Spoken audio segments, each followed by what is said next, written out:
초반에 조심을 해야 되는 거고 피고임도 그래서 나가야 된다고 말씀드렸죠. 크게 걱정할 가능성은 별로 없는 것 같아요.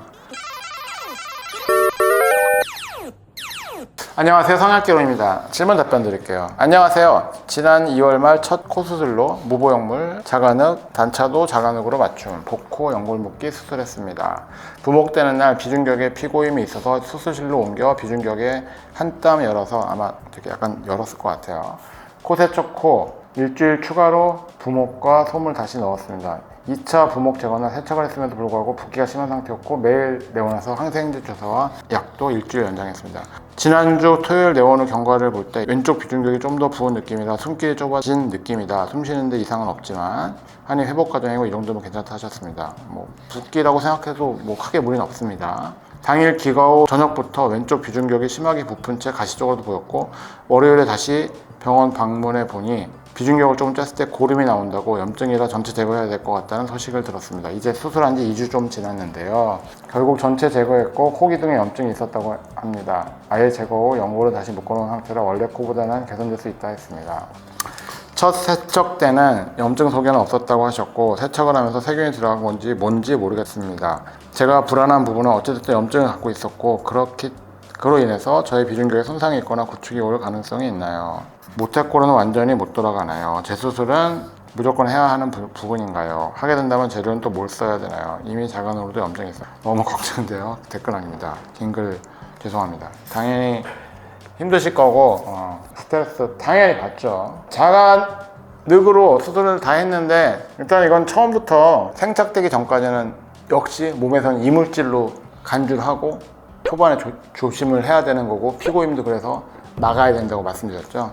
제 느낌은요, 처음부터 그러니까 부목되는 날 피고임을 발견했다는데 그건 어쩔 수 없어요. 부목을 뜰 때까지 사실은 우리가 막 편하게 이렇게 들여다보고 막 확인을 안 하니까. 저도 그래서 보통 떼고 나서 확인되는 부분들이 있어요.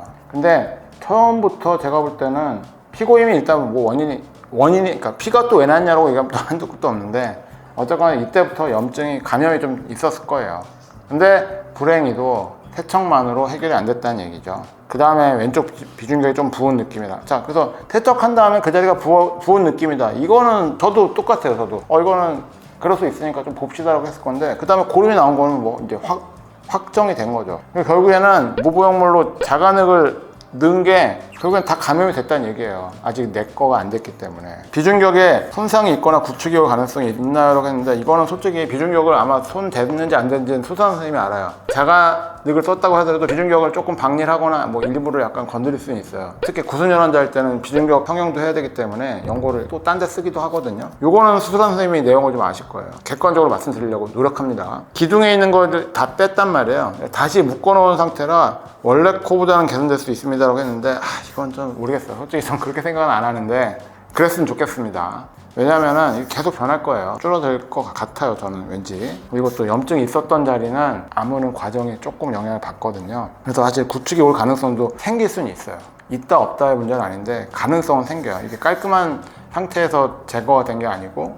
그래서 항상 얘기하지만 염증이 있던 자리는 흉살이 좀 다른 애들이 들어와요. 낫긴 나아요. 염증이 나을 거예요. 그렇게 빼고 항생제 아마 써야 될 건데 왜냐면 안에 원래는 문제가 안 됐어야 되는데 실도 묶어놨고 막 다 했기 때문에 원래 평소에는 아무 문제가 아니고 그냥 무시해도 되는 존재들인데 이게 초반이기 때문에 얘네들도 따지고 보면 다 이물질이란 말이에요. 근데 그 정도는 이제 우리가 세척 같은 거 항생제로 이제 좀 컨트롤 할 수 있는 상대라고 우리가 의사들이 판단하는 게 저도 그럴 것 같거든요. 자, 그래서 모태골을 완전히라고 얘기하면 완전이라고 하면 못 돌아가는 게 맞죠. 근데 얼마만큼 비슷하게 돌아갈지는 수술 내용을 제가 모르겠어가지고. 근데 그 사이에 별일 없었다고 하면은 앞으로 염증은 크게 걱정할 가능성은 별로 없는 것 같아요.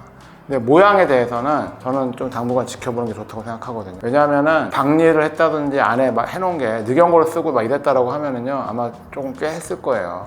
그게 잘못된 건 아니에요. 늑연골 썼으니까 그렇게 하는 게 맞죠. 근데 계속 변하는 과정은 꽤 있을 거고요. 사실 6개월도 좀 짧은데 그게 괜찮은데 조금 아쉬운데 생각보다 괜찮은데 이게 아마 계속 업다운으로 갈 수도 있고 아니면 생각보다 너무 괜찮은데 이럴 수도 있어요. 이거는 제가 여기서 말씀 못 드리겠는데 일단 지켜보자고요. 확답을 못 드린다고 하는 게, 만약에 저희가 담당 의사라고 하면은 조금 간격을 두고 볼 거예요. 매일 뭐 일주일마다 보는 건 의미 없어요. 한 달 간격도 좀 짧긴 한데 저는 한 3개월, 6개월 이렇게 보지 않을까 이런 생각이 드는데, 근데 그 변하는 과정이 너무 확 이렇게 가는 것 같으면 전 6개월쯤에 맞춰서 조정을 하자고 할 것 같고, 그렇지 않고 생각보다 괜찮으면 조금 더 지켜보자고 얘기할 것 같아요. 일단은 제가 원칙적으로는 이 정도 답변 드리면 될 것 같고, 어쨌거나 지금은 일단은 매번 얘기하지만 실리콘 문제건 뭐 감염이 되거나 이러면은요, 이건 병이라고 제가 얘기했죠. 염증이에요. 가볍게는 감기, 비염이지만 사실은 염증도 심하면 관절염도 굉장히 괴롭고 힘들죠. 그러니까 그런 병이 일단 한 차례 지나가서 낫는 과정이라고 생각하시고, 이제부터는 모양에 대한 거니까 제가 드린 설명 염두에 두시면서 그쪽 선생님하고 잘 상의해서 해결해 나갔으면 좋겠습니다. 감사합니다. 지금까지 성형학개론이었습니다.